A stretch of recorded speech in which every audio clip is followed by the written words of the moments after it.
O corpo humano é uma das máquinas mais complexas da natureza. No centro dessa engrenagem está o sistema nervoso, responsável por cada movimento, pensamento e emoção. Alguns problemas chegam de repente, como um raio.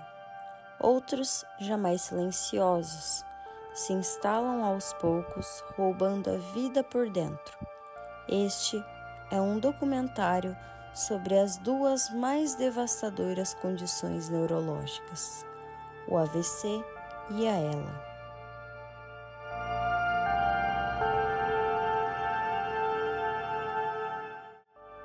No AVC, o cérebro pede socorro, mas a voz não encontra o caminho para sair.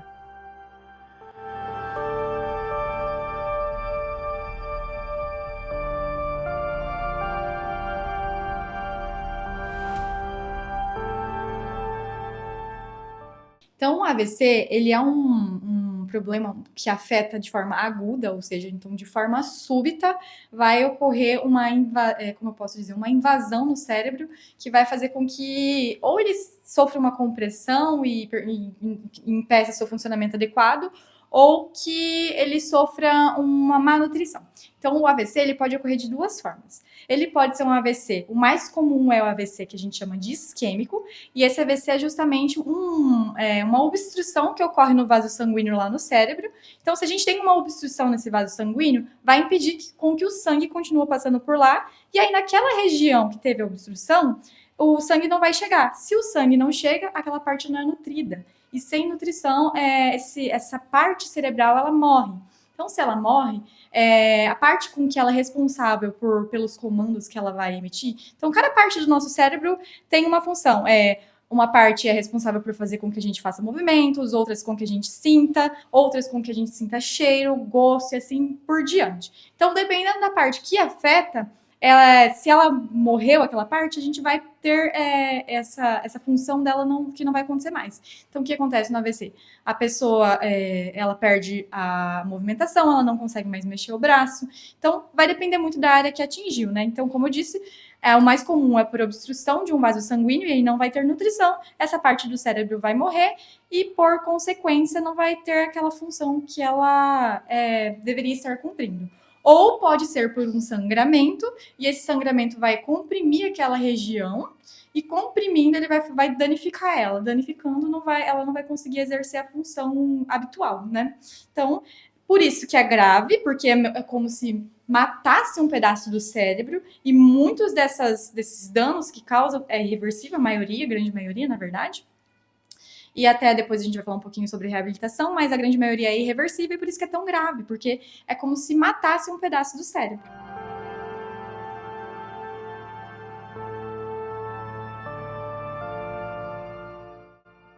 Pequenos gestos, como abrir um pacote ou até mesmo segurar um garfo, acabam se tornando gigantes montanhas. No AVC, cada ato simples vira um grande desafio. O AVC não interrompe apenas a fala e o movimento. Ele impõe um novo ritmo à vida, onde cada letra e cada passo é conquistado com esforço. A gente não tem uma área específica que seja mais vulnerável. O tecido nervoso, de modo geral, ele é bastante sensível à falta de oxigênio, como a Vera falou, à falta de nutrição ou à compressão, é um tecido bastante sensível. Então, qualquer área que for afetada vai ter algum tipo de dano. A gente tem algumas áreas que são responsáveis por funções mais específicas, como respiração, batimentos cardíacos. Essas áreas elas não são mais vulneráveis, mas o acometimento delas é mais problemático. É diferente de, por exemplo, acometer uma área motora. Eu consigo viver sem mexer os braços, mas eu não consigo viver sem a musculatura da respiração. Então, algumas áreas elas são mais problemáticas que outras, mas o tecido nervoso, em geral, ele é sensível igual. Então, a gente pode falar que é muito importante que o AVC ele seja detectado quanto mais rápido possível, assim, né, para você poder ter um tratamento um pouco mais eficaz.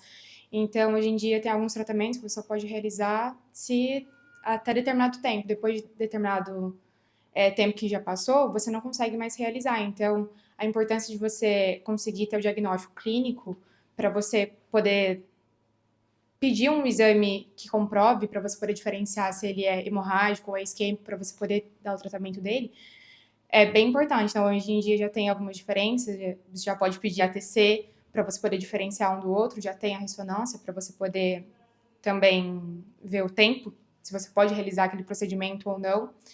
Em relação à reabilitação, é muito importante você ter acesso a ela, você poder direcionar bem o paciente, porque tem alguns pacientes que às vezes têm alguma dificuldade de fala, então é muito importante o acompanhamento com a fono depois disso. Tem dificuldade de mexer algum lado do corpo, ou as pernas, ou os braços, então é muito importante o acompanhamento com o fisioterapeuta. E dar seguimento depois do tratamento inicial, você poder dar esse direcionamento ambulatorial para poder prover uma qualidade de vida um pouco melhor para o paciente, né?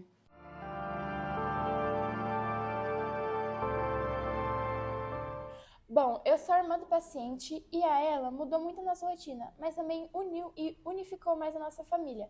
Porque depois do diagnóstico, a gente percebeu que um afeto, um carinho, um amor a mais por ele pode ser até melhor que um remédio. E eu, como mãe do paciente, dói muito ver meu filho perder a mobilidade, não se movimentar direito. E conforme o tempo vai passando, a doença vai se transformando, vai evoluindo. Mas a gente tenta transparecer o máximo que a gente está junto com ele e que ele é muito amado e amparado por todos nós da família. A doença ainda não tem cura, mas tem tratamento para melhorar e a gente tem fé que ele vai ficar melhor. O diagnóstico é apenas o início de tudo, e é a partir dele que a cada dia é um exercício de adaptação e luta para preservar o máximo de autonomia possível. Bom, eu sou tia do paciente, né?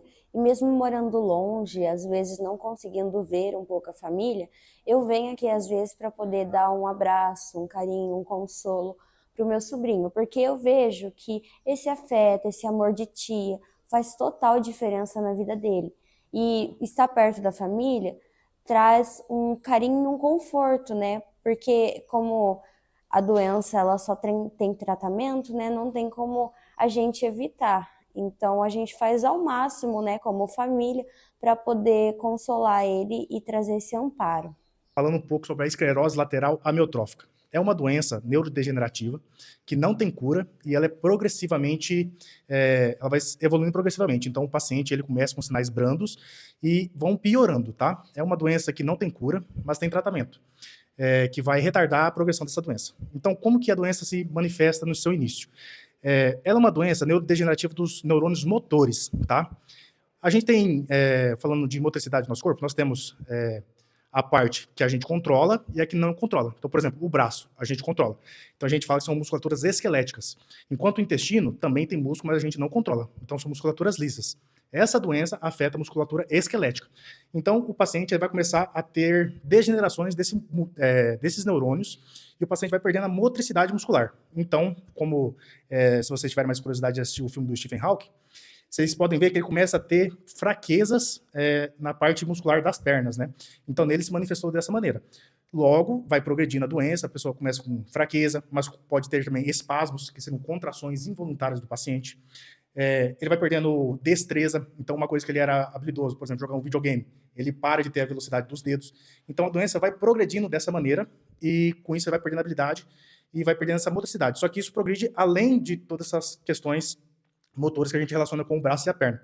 Ela se progride também na fala, então o paciente começa a ter a voz mais arrastada, podendo chegar até ficar mudo, né, porque não consegue mais articular as palavras, e também pode ter dificuldade de deglutição, ou seja, de comer. Ele vai mastigar, tem dificuldade na mastigação, e quando ele vai engolir, ele também não consegue. Então, isso é um dos tratamentos que o paciente tem que ter cuidado, por causa de sufocamento, essas coisas, né? E para a respiração. Então, essa é a progressão da doença. Ela começa branda, pequenas fraquezas, e depois vai progredindo para a perda total do controle motor. A reabilitação não é apenas sobre músculos, é sobre manter viva a esperança de continuar se movendo, falando e vivendo. Tá, falando de tratamento, a gente não tem algo que vá curar a doença, mas a gente pode retardar a progressão dessa doença. Existem duas medicações que nós podemos utilizar hoje em dia. A primeira é o Riluzol ele é um inibidor da liberação de glutamato. Esse é um processo fisiológico que todos nós fazemos, só que em excesso, sobretudo para pacientes com ela, acaba acometendo na degeneração da doença de forma mais progressiva. Então, a gente tenta retardar esse processo para evitar essa degeneração, de certo modo, a um curto prazo, né?